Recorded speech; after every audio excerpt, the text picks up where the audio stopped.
Bonjour à tous, bienvenue dans ce nouveau webinaire organisé par lepetitjournal.com, le journal des Français et francophones à l'étranger. On est ravis de vous retrouver pour un rendez-vous un petit peu spécial aujourd'hui, puisque on a la chance d'avoir comme invité bien Cécile Dahomey, qui a reçu cette année le prix, le trophée des Français de l'étranger dans la catégorie entrepreneur, parrainé par l'EDEC Business School. C'est une entrepreneur ou entrepreneuse, je ne sais pas, vous nous direz comment on dit, qui a beaucoup de réussite au Cambodge. Et l'idée, c'est d'aborder avec elle et avec nos invités, Alessia Di Domenico, qui est la directrice de l'EDEC International BBA, et Justine Soudier, qui est la directrice de l'incubateur EDEC Entrepreneur, d'aborder justement comment réussir dans l'entrepreneuriat social. Vous êtes certainement très nombreux, Français à l'étranger, à vous poser des questions autour de possibles projets d'entrepreneuriat, possibles idées d'entreprise, ou vous êtes vous-même déjà un entrepreneur et vous rencontrez des problématiques, vous avez besoin de conseils, vous avez des questions, vous avez des propositions ou des envies de reconversion et de devenir votre propre patron. Donc, c'est le moment. Voilà, on a la chance d'avoir trois expertes avec nous pendant 1 heure pour poser vos questions. Donc, vous avez un petit onglet questions, c'est vraiment, il n'y a rien de plus simple. Voilà, vous posez vos questions. Youssef nous fait un petit coucou, bonjour à tous. Bonjour Marie-Hélène qui est au Périgord. Déjà, faites-nous un petit coucou, dites-nous un peu où vous êtes. Est-ce que c'est comme pour Cécile le soir en Asie ou est-ce que c'est pour vous tôt le matin dans les Amériques? Dites-nous un petit peu où vous êtes, faites-nous signe. Vous êtes déjà assez nombreux. Voilà, on a Céline qui est à Rome. Bonjour Céline, on est ravis de vous accueillir. Faites-nous un petit signe, un petit coucou. Et puis utilisez donc l'onglet questions pour poser vos questions. Bonjour Florian à Barcelone, Daniel qui est à Francfort. Ravi de tous vous retrouver. Je vais vous rappeler, donc ce webinaire va durer à peu près 1 heure. Donc vraiment, n'hésitez pas, posez bien vos questions. Ce webinaire, il sera aussi disponible en replay. Donc dès la fin du webinaire, dans 5 minutes après la fin, il sera disponible en replay. Vous recevrez un mail avec le replay. N'hésitez pas à le partager avec vos amis. Il sera aussi disponible sur YouTube dans un article qu'on va publier sur petitjournal.com en début de semaine prochaine. Donc si vous ne pouvez pas assister à tout ou si vous voulez évidemment le faire connaître de vos amis, connaissances, collègues, etc. Évidemment, faites-le connaître. Je vais passer la parole à tour de rôle à nos invités aujourd'hui pour qu'elles se présentent en quelques mots. Et après, on va rentrer dans le vif du sujet et pouvoir échanger avec vous. Je vois qu'on a Frédéric à Londres, Caro en Belgique, Diane également à Londres. Donc, Cécile, je vais vous laisser la parole. Donc, Cécile Dahomey qui est au Cambodge et qui a reçu donc le prix, le trophée des Français de l'étranger catégorie entrepreneur 2021. C'était il y a un mois au Quai d'Orsay, hein, dans les magnifiques salons du Quai d'Orsay. Bravo Cécile, on est ravis. Je vous laisse vous présenter en quelques secondes, dire qui vous êtes et un petit peu ce qu'est votre société. Merci beaucoup Hervé et bonsoir, bonjour à tous. Donc Cécile Dahomey, j'ai 37 ans, je suis ingénieure, consultante et entrepreneur et j'ai cofondé il y a maintenant un peu plus de 10 ans CBA, un cabinet de conseil en développement durable qui œuvre principalement dans les pays en voie de développement sur les secteurs de l'eau, l'énergie, l'agriculture. Nous travaillons pour des gouvernements, des entreprises du secteur privé, des investisseurs, des ONG, sur comment maximiser leurs impacts sociaux et environnementaux, et ce, dans un certain nombre de pays d'Asie et d'Afrique. Très bien, merci beaucoup Cécile. On va rentrer évidemment plus dans le détail dans votre expérience et votre parcours entrepreneurial parce que c'est pas toujours facile et je pense que c'est ce qui est intéressant, hein, c'est pimenté. Donc vous allez nous raconter un petit peu tout ça, puis on répondra évidemment aux internautes. Alessia Di Domenico, je vais également vous laisser la parole pour vous présenter et nous présenter un petit peu le International BBA. Oui, bonjour Hervé, merci pour avoir organisé ce webinaire et merci au Petit Journal de nous avoir invités. Donc oui, je suis Alessia Di Domenico, responsable du programme post-bac de l'EDEC Business School, donc du programme EDEC International BBA. L'EDEC est une école de commerce qui est aujourd'hui classée 4e en France et dans laquelle l'entrepreneuriat a toujours été au cœur de ce que nous faisons, de nos activités, de notre stratégie. Donc voilà, on va en effet pouvoir en parler plus en détail lors de notre échange aussi avec Justine, ma collègue. Très bien, merci Alessia. Alors, on a avec nous effectivement aussi Justine Soudier, qui est la directrice de l'incubateur EDEC Entrepreneur, qui est à Station F à Paris. Peut-être, Justine, je vous laisse parler quelques mots pour vous présenter et nous dire un petit peu qu'est-ce que c'est finalement de diriger l'incubateur EDEC Entrepreneur. Oui, merci Hervé. Bonjour à tous, je suis très heureuse d'être parmi vous aujourd'hui. Donc, Justine Soudier, je suis en charge de l'incubateur de l'EDEC depuis 3 ans maintenant. Je suis moi-même diplômée de l'EDEC, ce qui n'est pas très original. Et en tout cas, je suis très heureuse. L'entrepreneuriat à l'EDEC, c'est en effet quelque chose qui est très stratégique, qui est issu aussi de l'histoire de l'EDEC, qui a été fondée par des entrepreneurs du Nord et qui nous tient à cœur. Donc, l'incubateur EDEC, globalement, c'est tous les ans 50 startups qu'on accompagne sur différents volets. Donc, je pourrais rentrer un peu plus dans le détail. Et plus globalement, moi, j'ai également une vraie passion pour l'international. Je pense qu'on est beaucoup connectés à partager cette même passion, étant donné que je me suis expatriée aussi à Mexico et que j'ai fait un tour du monde des entrepreneurs français à l'étranger également. Donc, très heureuse. Merci. Effectivement, qui mieux pour parler aux Français expatriés qui se sont connectés aujourd'hui, Justine. On partage le fait d'avoir vécu au Mexique, on partage en commun ça, parce que moi aussi j'y ai passé 6 ans. Alors, j'ai pas vu de Mexicains, il y a peut-être des Français du Mexique qui sont avec nous, mais je vois Shamron qui est au Cambodge, Denise qui est une fidèle qui est à Hambourg, Frédéric à Londres. Peut-être pour commencer, Alessia, vous voulez peut-être nous dire pourquoi finalement l'EDEC Business School est le parrain de cette catégorie entrepreneur depuis plusieurs années maintenant, et merci pour votre soutien et fidélité. On est ravis d'avoir un partenaire comme vous, mais pourquoi finalement l'EDEC Business School avoir choisi l'entrepreneuriat et vouloir mettre en avant ces entrepreneurs?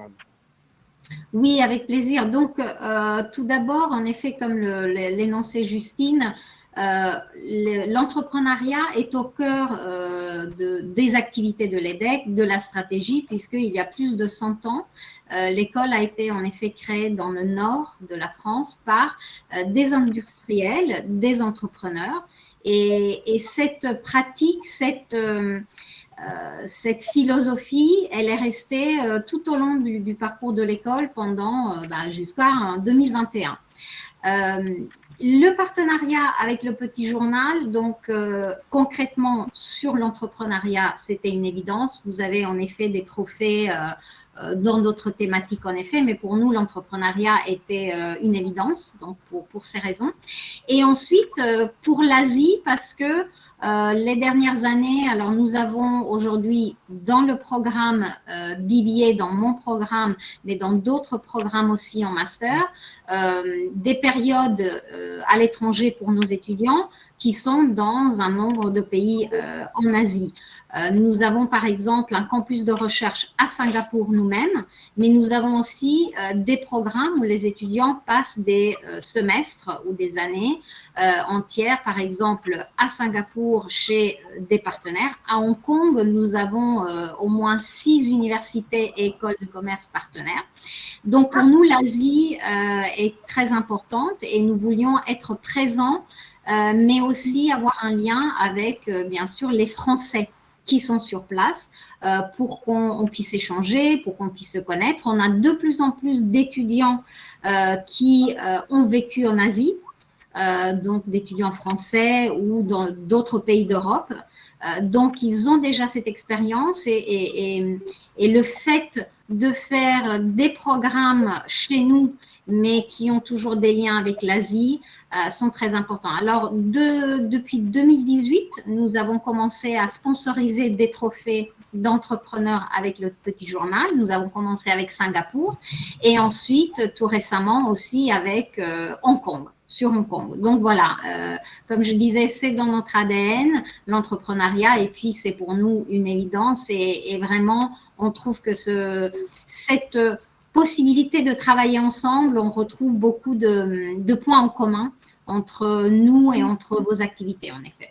Ben, merci beaucoup, Alessia. Et une fois de plus, on est ravis d'avoir ce partenariat. Et je trouve que, et c'est ce qui ressort, c'est-à-dire que vous avez parlé d'ADN, on a cet ADN en commun. Et quand on voit des lauréats et des lauréates comme Cécile, des entrepreneurs, finalement, c'est ce qu'on arrive à voir, y compris même les finalistes, les candidats. On a eu pas loin de 400 candidats cette année pour les trophées à Paris. Et on a on arrive à mettre à jour et à mettre en lumière, puisque mettre à jour, mais mettre en lumière, et c'est notre objectif, des Français, des francophones qui ont des parcours assez incroyables et des parcours entrepreneuriaux fantastiques à l'étranger. Allez, les internautes, posez vos questions, soyez pas timides, c'est le bon moment, on a encore une 50aine de minutes ensemble. Céline, elle a repris le thème du webinaire pour poser une question, et elle a bien raison. Elle dit le thème du webinaire, c'est comment réussir dans l'entrepreneuriat social. Donc, elle a demandé qu'est-ce que c'est l'entrepreneuriat social. Alors, tiens, Cécile, si on devait faire une petite définition et si on devait l'appliquer chez vous, vous qui êtes une femme à la tête d'une entreprise en Asie. C'est une excellente question. Ce qu'est l'entrepreneuriat social, et je reviendrai là-dessus parce que c'est exactement ça qui a fait que je me suis lancée au début. C'était pour découvrir ce qu'était réellement l'entrepreneuriat social et qu'est-ce que ça voulait dire dans les pays en voie de développement. L'entrepreneuriat social, pour moi, ce serait comment, au travers d'un modèle économique viable, pérenne et soutenable, on est capable de répondre à des problématiques sociales et environnementales. Donc ça fait partie de la mission de l'entreprise et des valeurs de l'entreprise. Donc, bien évidemment, des entreprises sociales vont aussi essayer d'intégrer tout ce qui va être des problématiques de gouvernance. Mais pour moi, l'entrepreneuriat social, c'est vraiment comment une entreprise alors après, il y a différents statuts, mais comment, avec une activité pérenne, on répond à des activités, à des problématiques sociales et environnementales. Et ça veut dire activité, ça ne veut pas dire simplement répondre en termes d'offres de services. Ça veut dire dans la structure même de l'entreprise. C'est bien ça, Cécile? Oui, c'est ça. C'est pas que l'offre de service, c'est vraiment la manière et l'attention qu'on va porter à comment on va faire les choses. C'est-à-dire le fait de mesurer, de vérifier son impact, le fait d'inclure, d'avoir ces staff. Désolée, je risque de faire un peu de franglais parce que voilà, ces équipes impliquées dans la prise de décision, etc. Ouais. Je crois que c'est vraiment effectivement intéressant. Je vous posais la question parce qu'en fait, comme vos activités sont orientées vers les énergies renouvelables, le retraitement des déchets ou des choses comme ça, on aurait pu croire que c'est seulement sur l'activité, mais en fait non, c'est vraiment la structuration de l'entreprise, c'est-à-dire comment elle s'occupe de ses salariés, comment elle mesure son empreinte carbone, comment elle est gouvernée. Et ça, je pense que c'est vraiment certainement ce qu'on peut mettre en avant. Alessia, vous, si vous deviez également donner une définition ou votre sensibilité par rapport à l'entrepreneuriat social, parce que j'imagine que vous voyez de plus en plus d'étudiants qui sont sensibles à cette cause, je ne sais pas si on peut appeler ça une cause, mais en tous les cas à cette tendance. Oui, bien sûr, et on a un exemple très concret depuis cette année et même depuis 18 mois en fait.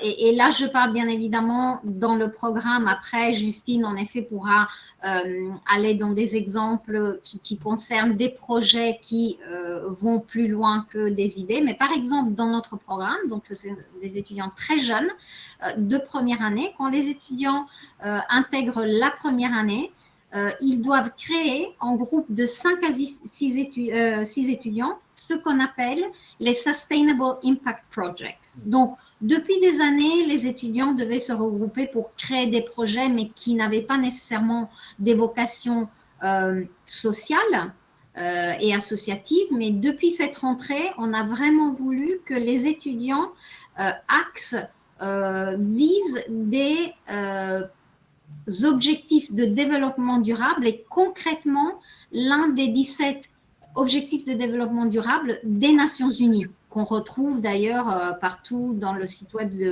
des Nations Unies. Donc, ces 17 objectifs vont, que ce soit d'adresser les problèmes de pauvreté, que ce soit des problèmes de changement de climat, que ce soit l'amélioration de l'éducation dans un nombre de pays, etc., etc. Donc, on demande concrètement aux étudiants, donc cela veut dire qu'en fait, on fait très attention depuis qu'ils sont très jeunes à sensibiliser les étudiants vers toutes ces problématiques qui peuvent éventuellement aboutir, parce que certains étudiants choisissent de continuer sur ces parcours parce que en fait ils s'y retrouvent. Et puis donc nous on essaye de sensibiliser tous les étudiants quand ils rejoignent le programme, mais en plus de plus en plus des étudiants qui rejoignent notre programme, ils cherchent ce genre de projet. Donc en fait on répond aux demandes, aux sensibilités des jeunes en même temps en fait.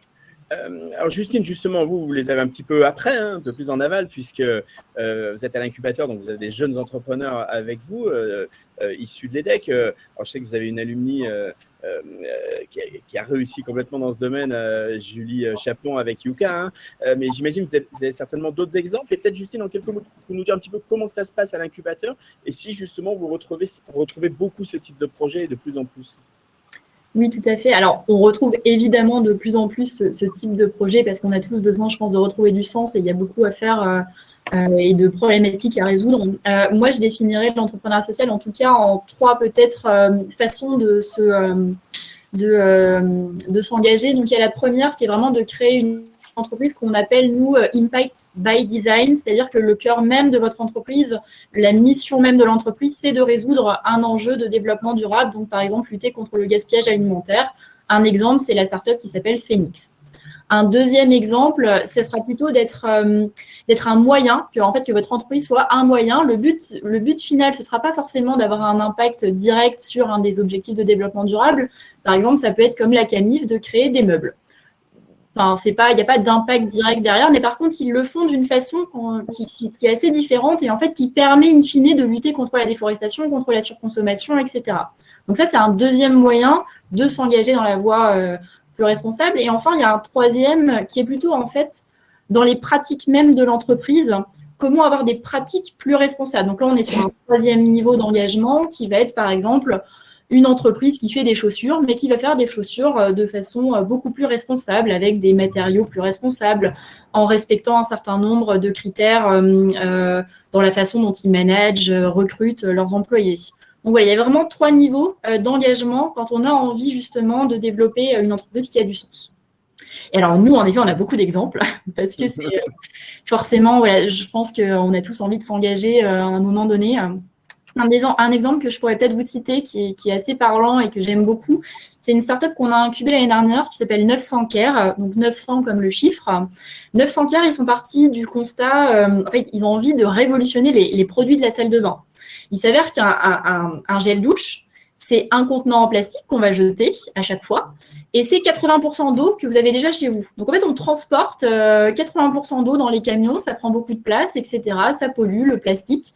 Et donc en fait, eux, ils ont créé un contenant réutilisable à chaque fois et ils ont créé une pastille qui se dissout dans l'eau. Et donc vous n'avez plus qu'à ajouter de l'eau que vous avez déjà chez vous, réutiliser le contenant au lieu de le jeter à chaque fois et vous n'avez qu'à acheter la pastille. Donc ça prend en effet moins de place dans les transports, etc. Et donc ça, c'est typiquement le genre de projet à impact et qui en plus a un vrai business model derrière. C'est pour ça qu'on parle bien d'entrepreneuriat à impact ou d'entrepreneuriat social. Il y a un business model derrière qui est vraiment de vendre le produit, le service, de trouver un marché, etc.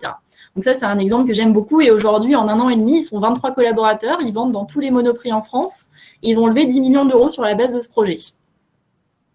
Magnifique. Voilà du concret. Merci beaucoup, Justine. C'est un élément très, très direct. Est-ce que vous, Cécile, vous avez peut-être un petit exemple très concret dans votre façon de manager ou de développer votre entreprise, des choses auxquelles vous faites attention plus en particulier que d'autres? C'est une bonne question. Non, je dirais c'est très compliqué parce que c'est un peu sur tout. En fait, et je pense que c'est une des difficultés quand on essaye de faire une entreprise sociale, c'est qu'il y a tellement de choses auxquelles il faut qu'on fasse attention et il faut redéfinir la manière de faire, il faut repenser que voilà, ce sont des changements qui doivent se faire quasiment tous les jours parce que tous les jours, on découvre qu'il y a des améliorations à faire. Mais ça va être comment tenir compte des problématiques de genre, aussi bien dans les recrutements que dans les programmes que l'on va aider à développer ou les entreprises qu'on va aider à se structurer. Pareil sur des problématiques d'inclusion, pareil sur des problématiques de changement climatique.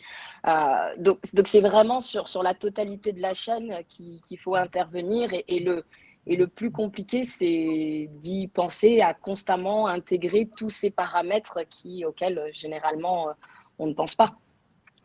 Très bien. Shamron nous demande, on va passer à quelques questions des internautes, Alicia, il nous demande en quoi on peut distinguer les activités d'une entreprise sociale, d'une association ou d'une ONG. Alors j'imagine qu'une entreprise, c'est aussi ce que vous vivez Justine, hein, mais la base d'une entreprise, c'est quand même justement d'avoir une rentabilité, d'assurer un service et d'avoir une rentabilité. Est-ce que c'est bien ça, Alicia ? Oui, alors je me permets parce que oui, je peux évidemment répondre, mais je préférais que ce soit Justine pour rebondir par rapport à qu'est-ce qui est l'entreprise sociale. Après, moi, évidemment, je peux revenir sur les associations parce que c'est justement ce qu'on essaye de faire avec les étudiants. Mais peut-être, Justine, je ne sais pas si tu veux spécifier par rapport à le concept de l'entreprise versus ce qui ne serait pas entreprise. Oui, bien sûr. Alors, pour distinguer, je pense, une association, une ONG et une entreprise, il y a évidemment ce qu'on appelle le business model, donc la façon dont vous allez générer des revenus et qui va faire que votre entreprise va être sustainable, on va dire, va pouvoir se développer. Et chose en fait, moi il y a une phrase, je ne sais pas Cécile, tu pourras peut-être rebondir dessus, mais une phrase que j'avais entendue, que j'aimais beaucoup, au lieu de donner du poisson, vaut mieux apprendre à pêcher, en tout cas enseigner la pêche aux personnes qu'on côtoie pour rendre le modèle justement plus soutenable. Donc voilà, c'est comme ça que je vois l'entrepreneuriat social, c'est vraiment de trouver déjà un business model qui soit viable et d'être, au lieu d'apporter une aide court terme, etc., de créer un modèle vertueux, en tout cas, qui permettra d'accompagner les populations dans leurs besoins, etc. Ouais. Quels sont les services et les ressources que vous proposez à EDHEC Entrepreneurs, Justine, pour justement aider les étudiants, les jeunes diplômés à développer leurs projets? J'imagine que vous avez toute une boîte à outils, des services. Totalement. Alors, je dirais qu'on a 4 grands piliers d'accompagnement au sein d'EDHEC Entrepreneurs. Le premier pilier, c'est vraiment l'expertise. Parce que évidemment, quand on est entrepreneur, on touche un peu à tout, au marketing, à la communication, à la finance, etc. J'en suis sûre, Cécile pourra témoigner. C'est pas simple d'entreprendre. Et donc, nous, on a la chance d'avoir 200 experts sur toutes les thématiques possibles autour de la création d'entreprise, ce qui représente tous les mois 40 heures de coaching individualisé par entrepreneur qu'on met à disposition. On a également du mécénat de compétences, par exemple des grands cabinets d'avocats qui viennent aider nos entrepreneurs sur des sujets juridiques, par exemple. On a également un deuxième pilier d'accompagnement qui est autour de l'écosystème. C'est très important d'être entouré dans un écosystème dynamique. Et donc, nous, on a la chance à EDHEC Entrepreneurs d'être basé sur trois localisations, dont 2 écosystèmes qui sont extrêmement dynamiques. On est à Station F, donc le plus grand campus de start-up au monde.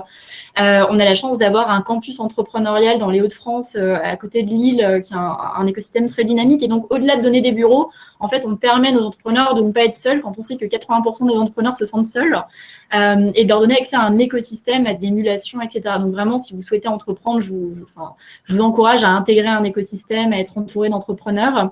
Troisième pilier de notre accompagnement, c'est la communauté EDHEC. Quand on intègre EDHEC Entrepreneurs, on intègre la communauté EDHEC.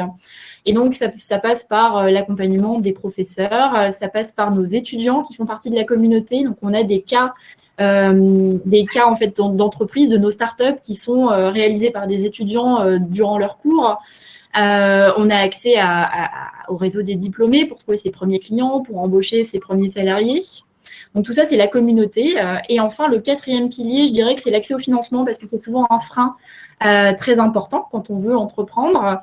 Et donc, on les accompagne tout particulièrement sur cette thématique, à la fois sur du financement dilutif, non dilutif, sur du prêt bancaire, de la subvention, etc. Donc, on a des coachs spécialisés sur ces thématiques et on a bientôt un fonds d'investissement qui s'appelle EDEC Ventures qui va permettre de financer les projets aussi. Très bien, c'est très clair, c'est des bonnes clés. Alors, ça répond, j'imagine, en partie à Daniel et à Sebets, qui sont deux internautes qui sont basés en Allemagne et qui demandent quels sont finalement les réseaux sur lesquels s'appuyer quand on a un projet d'entreprise et d'entreprise sociale en Allemagne. Donc, moi, ce que je retiens, Justine, c'est qu'il faut s'entourer, il faut aller vers les réseaux, justement, donc le vôtre en particulier, mais ça peut être d'autres. Vous, Cécile, quel est votre exemple? Parce qu'on l'a dit, les entrepreneurs se sentent parfois seuls. Vous faites partie de réseaux, vous êtes allé vers des… je sais pas, vous avez un réseau avec la chambre de commerce, avec d'autres réseaux d'affaires ou autres. Et est-ce que c'est utile pour vous?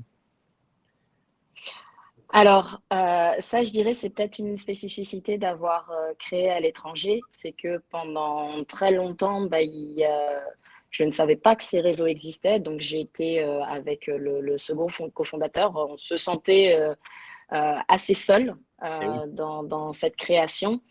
Et c'est que assez récemment, quand CVA a acquis une certaine notoriété et qu'on a commencé à venir nous chercher, qu'on a commencé à intégrer tout un certain nombre de réseaux. Donc oui, maintenant les chambres de commerce, mais aussi que je suis devenue conseillère du commerce extérieur de la France, ici au Cambodge. Donc voilà, mais je dirais ça fait 2 ans que j'ai intégré un certain nombre de réseaux comme ça. Et maintenant, entre autres, je contribue au développement de ces réseaux ici au Cambodge pour les entrepreneurs.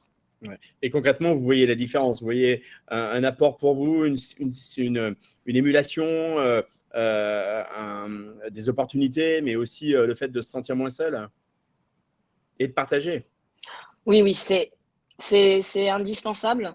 Je rajouterais même, en étant femme, j'ai rejoint des réseaux d'entrepreneurs au féminin. Et c'est aussi extrêmement utile parce qu'on fait face à un certain nombre de pressions et de difficultés. Et c'est important de pouvoir partager, d'échanger des bonnes pratiques et de se soutenir les uns les unes les autres. Bon, vous avez bien raison, Justine. C'est un thème également que l'entrepreneuriat au féminin, j'imagine, qui est présent chez vous. Totalement, et on est bons élèves, on a 40% de femmes, ce qui est… Alors, on espère peut-être atteindre une parité, les 50%, mais en tout cas, aujourd'hui, on fait partie des bons élèves. On a signé récemment une charte, la charte Sista, dans laquelle on s'engage énormément. On essaye surtout de valoriser ce qu'on appelle des rôles modèles, donc des femmes entrepreneurs. On a eu Julie Chapon de Yuka qui est passée par chez nous, en effet. Donc, promouvoir l'entrepreneuriat féminin, communiquer sur des rôles modèles et montrer que c'est possible. Évidemment, c'est extrêmement important. Et je rebondis aussi sur la question précédente, sur les réseaux d'accompagnement. Je pense qu'en Allemagne, comme dans beaucoup de pays, n'hésitez pas comme le disait Cécile, il y a la Chambre de commerce, mais il y a aussi Business France. Oui. Nous, on avait toujours, donc quand j'ai eu la chance de faire mon tour du monde et d'interviewer pas mal d'entrepreneurs français à l'étranger, il y avait toujours un petit trio gagnant, c'était la Chambre de commerce, Business France et souvent la French Tech. Ouais. Pour des projets un peu plus technologiques en général, mais donc la French Tech qui est dans beaucoup de pays pourrait vous aider. Et après, n'hésitez pas. Alors parfois il y a des réseaux d'anciens peut-être de vos écoles. En tout cas, c'est le cas nous à l'EDEC. On a des réseaux d'alumni, de diplômés dans beaucoup de pays, et donc une grande entraide sur le sujet de l'entrepreneuriat. Et enfin, il y a des incubateurs, je pense, et notamment en Allemagne, qui est quand même un pays extrêmement dynamique. Je pense qu'il est le 2e ou 3e écosystème européen en termes d'entrepreneurs. Alexia, comment est-ce que vous animez finalement, outre les programmes académiques et l'incubateur dont vient de parler Justine, mais comment finalement l'entrepreneuriat est encouragé, ou est-ce que finalement c'est vous suivez aussi cette demande, c'est-à-dire de vos jeunes étudiants, de vos jeunes diplômés qui se tournent de plus en plus vers l'entrepreneuriat. Donc, vous avez parlé un petit peu de ce que vous attendez d'eux lors du BBA, mais ça se manifeste aussi à travers le réseau Alumni, à travers des événements, à travers des startup challenge. Dites-nous un petit peu. Oui, alors en effet, ce qu'on essaye de faire à l'école, et disons que les unités programme et l'unité incubateur sont deux des éléments.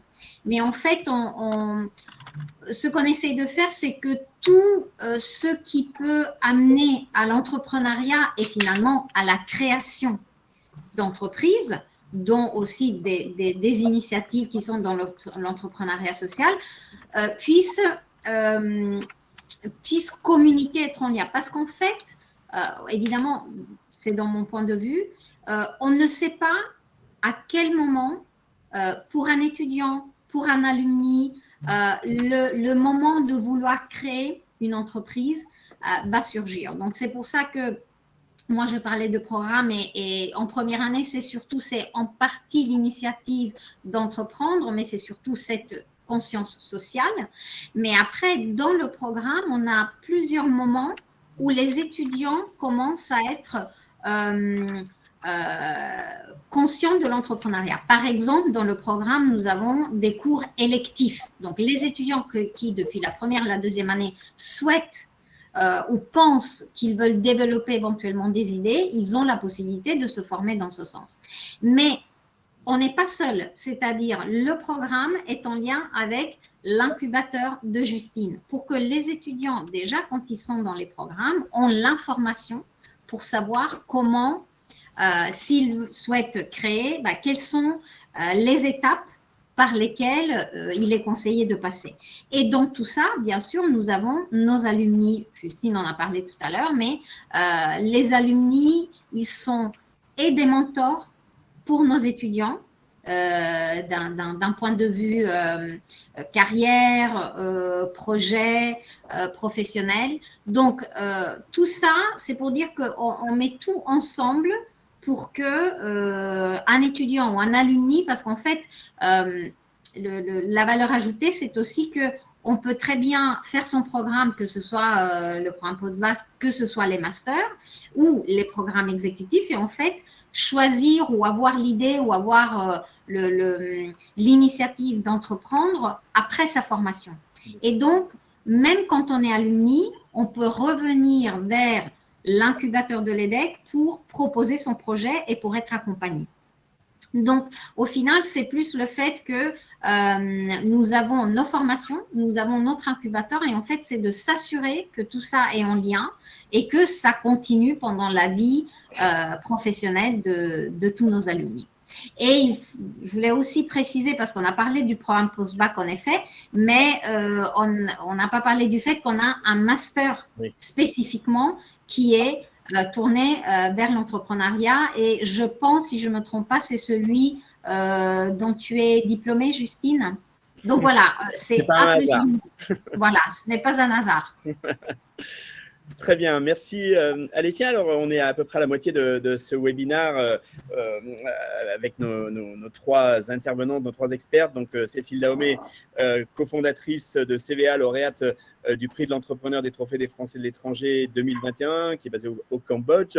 Alessia, donc Di Domenico, directrice de l'EDEC International BBA, et Justine Soudier, directrice de l'incubateur EDEC Entrepreneur. Posez vos questions, les internautes, avec le petit onglet questions. Vous avez peut-être des projets d'entreprise, des projets de reconversion, vous avez besoin d'avoir des problématiques, des questions, vous avez des interrogations. Voilà, c'est le bon moment. On a encore à peu près une petite demi-heure ensemble. Donc, c'est le moment de profiter de nos expertes et témoins, en fait, aussi, qu'elles nous raconter un petit peu comment ça s'est passé, comment ça se passe chez elles et comment ça s'est passé pour elles. Cécile, peut-être, vous pouvez nous raconter un petit peu qu'est-ce qui a contribué et germé à cette idée de lancer CVA. Et je crois que vous aussi, vous étiez partie dans un tour du monde. Oui, exactement. Donc, je dirais c'est 26 ans. Ça faisait déjà 5 ans que je travaillais en France comme consultante en organisation management. Et à 26 ans, j'ai vraiment eu une année où j'ai passé mon année à me plaindre. sur comment les choses étaient faites, ça respectait pas assez l'environnement, l'humain, etc. Et au bout d'un certain temps, je me suis dit, bon, il serait bien d'arrêter de se plaindre et de voir si on peut pas faire quelque chose. Et c'est à ce moment-là que j'ai découvert l'entrepreneuriat social. Euh, et j'ai longtemps habité à l'étranger parce que j'ai fait une partie de mes études au Brésil et j'avais vraiment très envie de repartir à l'étranger. Et donc l'idée a été de monter un projet de tour du monde dont l'objectif serait de valider ce qu'était réellement l'entrepreneuriat social, principalement dans les secteurs de l'eau, l'énergie, l'agriculture, et d'essayer de trouver comment, avec les compétences que j'avais et que le deuxième fondateur de CVA avait, on pouvait essayer d'accompagner le fait de répondre avec un modèle économique viable à des problématiques sociales et environnementales. Donc voilà, donc ça a commencé par un tour du monde qui très rapidement en fait s'est transformé en des missions de conseil que nous avons tous les deux réalisées dans un certain nombre de pays d'Afrique et d'Asie. Et en fait, ce qui a été très intéressant, c'est que c'est vraiment les clients, mais aussi des étudiants qui à l'époque nous ont sollicités pour nous rejoindre, qui a fait qu'en 2014, on s'est enregistré au Cambodge.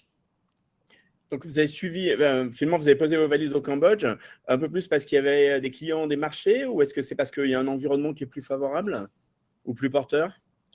Alors, on a décidé de travailler en Asie parce que l'environnement était plus porteur, on trouvait. Et le Cambodge, ça a vraiment été pour la facilité de création d'entreprise en tant qu'étranger en Asie. Plus la qualité de vie qui nous allait par rapport aux grosses capitales de la zone. On aimait bien le Cambodge, pays qui nous permettait de rayonner. En fait, pendant très longtemps, avant Covid, 50% de notre chiffre d'affaires était fait hors du Cambodge. Bon, depuis le Covid, c'est moins le cas, mais voilà. Donc, on rayonnait, on était basé du Cambodge en faisant des déplacements dans différents pays. Ah oui, vous nous faites rêver là, avec votre fan, votre ventilo, là, juste au-dessus. Nous trois qui sommes en France, bon, on va pas trop se plaindre quand même, mais bon, en tous les cas, c'est bien. Quels sont les projets que vous avez amenés à bien, dont vous êtes fiers et où vous dites, bah, tiens, là, vraiment, on a eu un bel impact, on peut être content de nous. Alors, j'imagine tous les projets, mais peut-être un en particulier ou une histoire qui est peut-être un peu emblématique, quelque chose qui était peut-être un défi difficile à relever. Oui, c'est compliqué parce qu'il y en a beaucoup dont on est fier et je dirais ça c'est un des avantages du Cambodge, c'est que le Cambodge étant un pays relativement petit, on arrive très très rapidement à apporter et à créer du changement et de l'impact. Je prendrai juste deux exemples. Le premier étant d'avoir réussi à développer un modèle pour voir comment donner l'accès à l'eau dans les zones rurales du Cambodge. Et ce modèle est maintenant repris par le gouvernement pour proposer des solutions dans l'entièreté du pays. Donc c'est chouette quand on est capable de faire ça avec une petite structure qui à l'époque était de 15 employés. Et le deuxième, je dirais, ça va être le fait d'avoir réussi à lancer au Cambodge la première compétition d'efficacité énergétique pour le secteur privé. Ce projet-là s'est fait sous la forme d'un projet, donc sur lequel on a levé des fonds. Et la raison pour laquelle ça a été fait sous ce format-là, c'est que comme il n'y a pas encore de régulation et que le secteur privé n'est pas prêt, en fait, nous avons réfléchi à comment on pouvait innover et créer de la demande et faire en sorte que les gens, d'une autre manière, donc au travers du jeu, se rendent compte de problématiques. Donc voilà, travailler dans l'entrepreneuriat social, c'est aussi réfléchir à, on est face à un mur, qu'est-ce qu'on fait? Comment est-ce qu'on réussit à mettre l'échelle qui va permettre de passer au-delà de ce mur? Et ça peut prendre toutes les formes possibles. Et c'est ça qui est intéressant dans ce qu'on fait au quotidien. Alors, j'ai une question de Marc. Posez vos questions, les internautes, hein, qui demande en quelques mots, Cécile, est-ce que vous avez accompagné des projets aussi autour de l'agriculture?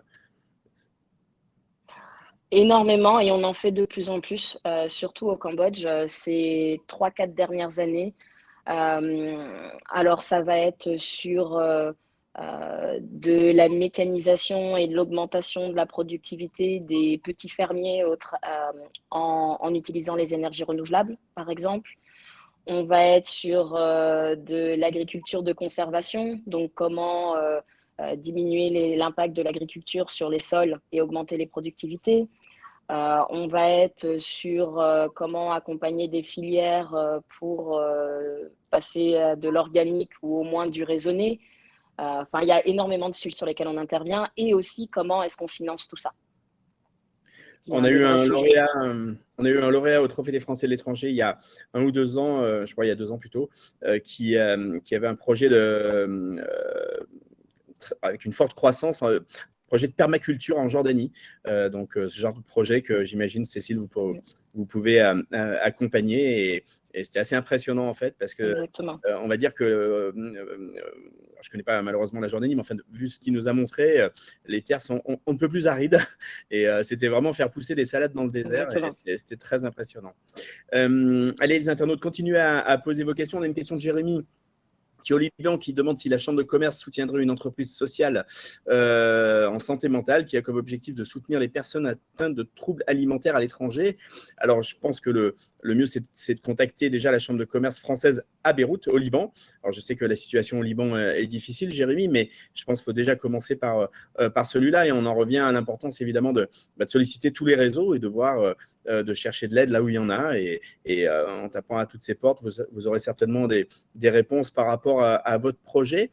Justine, selon vous, quelles sont les clés pour réussir dans l'entrepreneuriat? J'allais dire finalement, quels sont les défis qu'on rencontre quasiment systématiquement, et quels sont les bons conseils qu'on pourrait donner? Là, on voit par exemple être accompagné, ça c'est un bon conseil. Est-ce qu'il y a d'autres points qui reviennent finalement un petit peu tout le temps, peu importe le secteur, peu importe où on est installé? Le micro.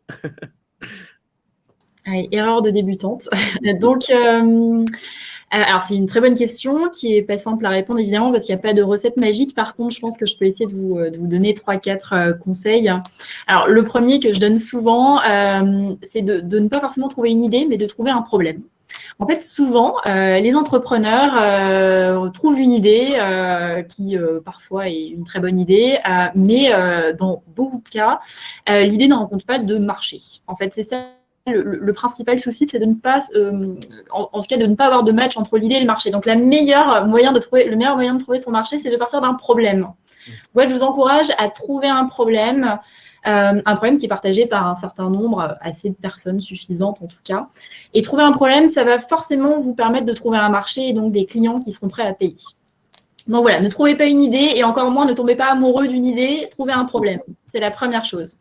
Le deuxième conseil que je donnerais, c'est de ne pas lancer trop tard sa solution sans la confronter au marché. En fait, j'ai souvent le cas à l'incubateur EDHEC, des gens qui vont passer des mois entiers à créer la solution parfaite. Et donc, ça va leur prendre beaucoup de temps, beaucoup d'énergie, beaucoup d'argent. Et quand ils vont lancer, ils vont se rendre compte qu'en fait, ça ne correspond pas du tout à ce qu'attendait leur marché, leurs clients, leur cible. Et donc, en fait, ce que je vous propose vraiment, c'est de créer une première version de votre solution, un premier prototype, de le lancer très rapidement et de le confronter à votre cible ou à vos potentiels clients pour avoir en fait des avis, co-construire ensemble, etc. En fait, c'est tout un processus de lancer des offres petit à petit et de tester en fait, en confrontant la solution directement à votre marché. Donc ça, je vous recommande par exemple d'avoir peut-être un panel de ce qu'on appelle des bêta-testeurs qui vont être une petite communauté qui vont vous aider à co-construire la solution. Et en fait, ça, c'est ce qu'on appelle le Lean Startup, si vous voulez vous renseigner sur le sujet. Pour vous donner un exemple, YouTube, avant d'être la plateforme qu'on connaît tous, au début, les fondateurs voulaient faire un site de rencontre. Et en fait, dans les premières semaines, ils ont tout de suite voulu en fait tester la solution sur le marché. Et alors là, la cible a clairement dit non, mais c'est pas ce qu'on attend. Et donc, YouTube a pu pivoter grâce à ça. Et en fait, personne ne sait quasiment que YouTube devait être un site de rencontre parce que ça a été fait très rapidement. Donc ça, ce serait le deuxième conseil que je pourrais vous donner. Troisième conseil, je pense que ce qui est important, c'est d'avoir une mission. Une mission qui va vous animer vraiment. Donc ouais, la mission, c'est ce qui va être le moteur de l'entreprise, le pourquoi est-ce que vous vous levez tous les matins, pourquoi vous construisez cette entreprise. C'est important que vous ayez une mission dans laquelle vous vous reconnaissez, parce que entreprendre, c'est difficile, clairement, il y a des hauts et des bas, mais quand on sait pourquoi on le fait, quand on sait pourquoi on se lève le matin, ça permet d'être plus résilient. Donc, je recommande toujours de trouver ce qui va vous animer, trouver une mission. Et en plus de ça, la mission, c'est ce qui va donner du sens à votre entreprise. Et aujourd'hui, je pense qu'on a tous besoin de sens, et encore plus avec l'entrepreneuriat social. C'est ce qui va permettre aussi, c'est ce qu'ont besoin vos clients, c'est ce qu'ont besoin vos futurs salariés, de trouver ce sens et cette vision long terme, de savoir pourquoi est-ce qu'on fait cette entreprise. Je peux vous recommander de regarder une vidéo qui s'appelle Why de Simone Sinek, qui parle justement du pourquoi. Voilà. Et ça, je pense que c'est important. Et ce pourquoi, cette mission, il faut pouvoir l'infuser en fait dans toutes les strates de votre entreprise. Et c'est ce qui va vous permettre d'aller plus loin, d'avoir cette vision long terme aussi. Et d'embarquer tout le monde avec vous, qui est très important. Et le quatrième, je vais prêcher ma paroisse, mais c'est évidemment d'être accompagné. Donc, de trouver un réseau, de trouver un incubateur, de trouver un business partner, quelqu'un qui monte aussi sa start-up peut-être, avec qui vous pourrez échanger, de trouver les bons cofondateurs. Donc voilà, soyez accompagnés, ne lancez pas seul dans un garage, c'est pas la bonne idée. Ou alors pas longtemps dans le garage, parce que certains, ça vient d'arriver. Mais bon, effectivement, merci pour ces très bons conseils, Justine. Cécile, quelles sont les difficultés? Hervé, si je peux me permettre, je vais peut-être rebondir sur cette question aussi, juste pour impeccable, parce que pour moi, c'est un sujet qui est important. Donc, bien évidemment, je suis d'accord avec tout ce que Justine vient de mentionner. Je rajouterai quelques petits points. Le premier étant ne pas vouloir tout faire en même temps. Quand on lance surtout une entreprise sociale, il y a énormément de choses à faire. Et la première chose, on parle d'une entreprise. Donc, c'est d'abord comment on fait rentrer des sous. Ensuite, on peut améliorer beaucoup de choses en termes d'impact. Ensuite, on peut revoir ce qu'on fait. Mais il faut d'abord faire rentrer des sous. Et rentrer des sous, ça veut dire regarder les problèmes de trésorerie. La plus grosse difficulté des entreprises quand elles se lancent, c'est comment elles passent les premières années et comment on gère la trésorerie. Et ça, c'est vraiment... on a accompagné depuis le début de CVA, je dirais peut-être maintenant une centaine d'entreprises. C'est vraiment à chaque fois ce qui pose problème dans les 2 premières années. Ça prend du temps avant de réussir la première levée de fonds. Et il faut pouvoir tenir pendant cette période-là. Donc, il faut y réfléchir dès le début, surtout quand on commence au début sans avoir de revenus, mais même plus tard. Comment est-ce qu'on assure des revenus aussi bien pour soi en tant que fondateur que pour sa structure? Donc, pour moi, ça c'est le premier point. Comme disait Justine, ne pas avoir peur d'en parler. Il y a créer et tester. Mais il y a aussi, il ne faut pas avoir peur d'en parler. Personne ne fera exactement la même chose. C'est très rare les cas où on vole le concept et on fait exactement ce que quelqu'un allait faire. Et on apprend beaucoup en échangeant, mais vraiment énormément. Et ça permet de changer ce qu'on fait et d'être plus pertinent. Voilà. Et le dernier, comme disait Justine, quand on crée, s'entourer des bonnes personnes et clarifier quels sont les rôles, comment est-ce qu'on voit, prendre le temps d'écrire. Écrire, ça ne veut pas dire écrire un business plan de 180 pages. Non, c'est écrire comment est-ce qu'entre les différents fondateurs, on voit l'entreprise et où est-ce qu'on veut l'amener. Et le fait d'écrire permet de clarifier beaucoup de choses et penser à le faire régulièrement. Parce qu'on peut évoluer et il y a aussi pas mal d'entreprises qui, au bout d'un certain temps, font face à des difficultés parce que les visions ne sont plus les mêmes. Donc voilà un peu ce que je pourrais peut-être ajouter. Bon. Mais entre vos conseils, Cécile, et ceux de Justine, je pense que nos internautes ont retenu beaucoup de choses. On aborde les 10-15 dernières minutes là, du webinaire, donc n'hésitez pas à poser vos questions, les internautes, à nos interlocutrices. J'ai une question, on a 2 questions qui ont trait à l'Afrique. Cécile, donc une question de Céline, une question de Youssef, c'est par rapport à l'accompagnement. Moi, je me posais... Alors, Céline demande dans quel pays vous intervenez. Youssef demande si vous intervenez au Maroc. Et moi, je me posais aussi une question. Est-ce que c'est différent pour vous, en tant que femme entrepreneur, d'intervenir au Maroc, en Asie ou en Afrique? Ou est-ce que finalement, c'est un peu est-ce qu'il y a des problématiques différentes ou est-ce que c'est assez similaire? Alors, donc les premiers, donc avant Covid, parce que bien évidemment, quand on intervient, on va sur place. Donc, on travaillait principalement en Afrique de l'Ouest, Burkina, Bénin, mais on a aussi à travailler au Kenya, on a aussi travaillé en Ouganda. Donc quelques pays, principalement francophones, on va dire. Donc non, on n'a pas travaillé au Maroc encore. C'est souvent par opportunité. En fait, souvent, on vient nous chercher pour intervenir. Donc ça, je crois que c'était la première question. Il y en a une que j'ai oubliée. Oui, Ensuite, la spécificité. C'est ça. Je dirais la spécificité en tant que d'intervention dans les différents continents et différents pays, et ensuite en tant que femme, d'intervention, c'est différent dans chaque pays. C'est pour ça que dans tous les cas, quand on intervient, on travaille avec des partenaires locaux et on se déplace aussi pour pouvoir nous faire des parallèles par rapport à des problématiques qu'on connaît. Après, très clairement, il y a des similitudes. Et donc, au bout d'un certain temps, maintenant, ça fait 10 ans qu'on travaille sur des problématiques de développement sur le secteur eau, énergie, agriculture.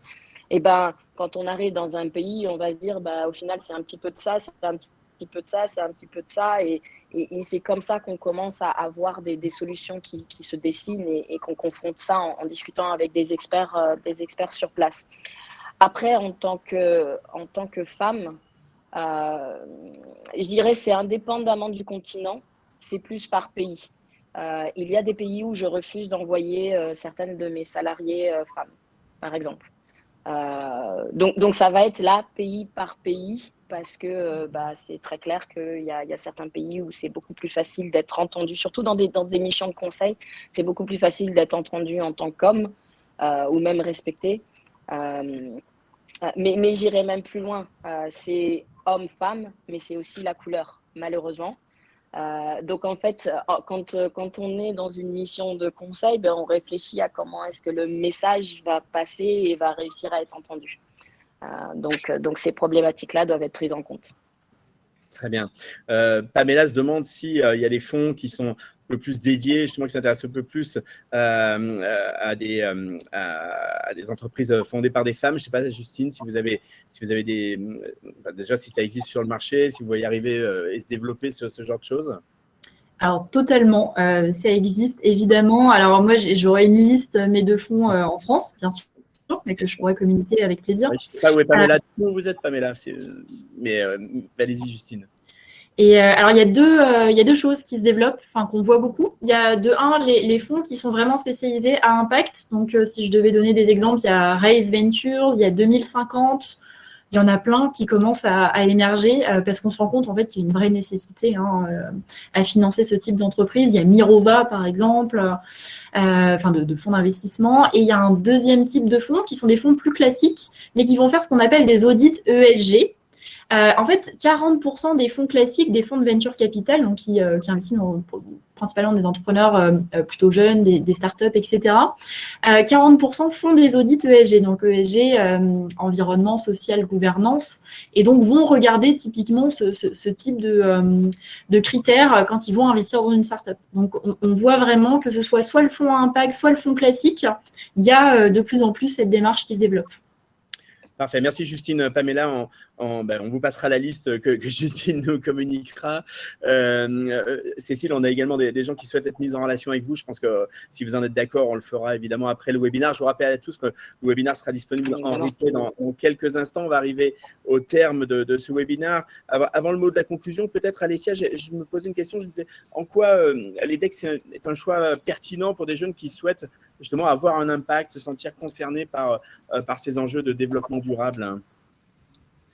Je pense que ce qui fait la différence, encore une fois, c'est que quand on atterrit à l'EDEC, que ce soit en tant qu'étudiant, que ce soit en tant que staff, on respire tout de suite qu'il y a ce vent de que ce soit impact positif durable dans la durée, ou que ce soit au-delà de l'impact, que ce soit la création, l'entrepreneuriat, c'est-à-dire ça, on le respire en fait, qu'on soit sur le campus de Lille, de Nice ou à Paris.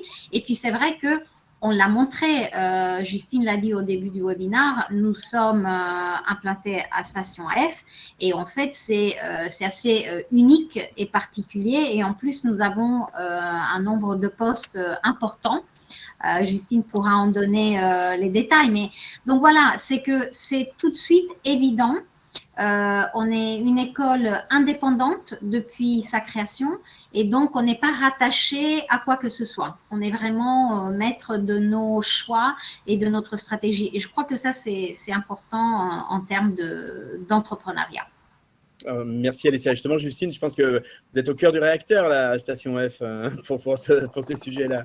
En effet, j'y suis en ce moment même. Station F, en effet, on est le deuxième programme partenaire de Station F en termes de volume. On a 110 postes de travail et on incube environ une quarantaine de startups tous les ans au sein de ce programme-là. Et donc, l'avantage, c'est d'être dans un écosystème où on a à la fois, juste à côté de moi, il y a tous les services publics. On a BPI-France, l'URSSAF, Pôle emploi qui sont à Station F basés. On a son consultant directement juste à côté. On a 30 incubateurs avec 1000 startups sur le campus, ce qui permet d'échanger, de se confronter, comme le disait Cécile, c'est extrêmement important. Et puis, on a des événements, une émulation tous les jours. Donc, n'hésitez pas à vous renseigner si c'est un endroit qui pourrait vous intéresser le jour où vous reviendrez en France. Super, merci beaucoup Justine. Cécile, peut-être un petit mot de la fin, un petit mot de conclusion. Moi, je me demandais si finalement, là on est en pleine COP, on voit les incroyables enjeux et à la fois ces discours qui semblent un peu répétitifs. Et vous êtes une source d'espoir parce que vous avancez au quotidien et vous faites bouger les choses. Alors, est-ce que finalement, avec des actions comme la vôtre, on a espoir et on va aller dans le bon sens ? C'est une extrêmement bonne question. Et pour être complètement honnête, des jours, je pense que oui. Il y a tout un certain nombre de jours où c'est plus compliqué. Et je pense que d'autant plus quand on va dans les pays en voie de développement, ça bouge énormément. Il y a des taux de croissance incroyables et certaines de ces problématiques ne sont pas toujours autant prises en compte.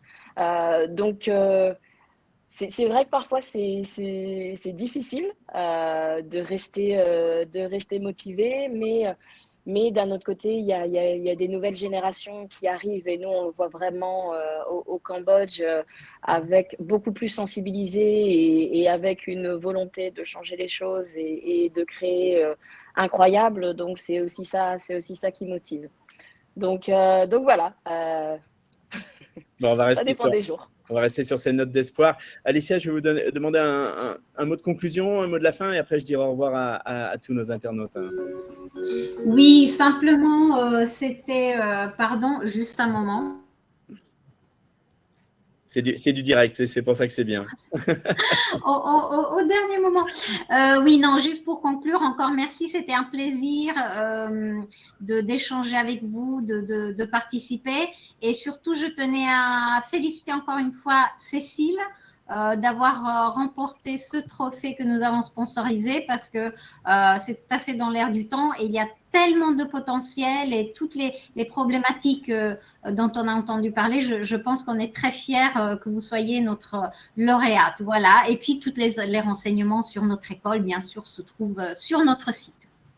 Merci. Parfait. Merci Alessia, merci Cécile, Justine, merci à tous les internautes pour votre écoute, pour avoir pris du temps pour regarder ce webinaire. Une fois de plus, il sera disponible en replay dans quelques instants, donc faites-le connaître, n'hésitez pas, il y aura un article en début de semaine prochaine sur lepetitjournal.com. Je sais que vous êtes fidèles à notre site internet, le journal des Français à l'étranger. Je vous remercie, je vous souhaite une bonne journée, une bonne soirée selon, et je vous dis à très bientôt pour un autre webinaire avec lepetitjournal.com. Merci à tous. Merci à toutes. Au revoir. Merci. Merci. Merci Hervé. Au revoir.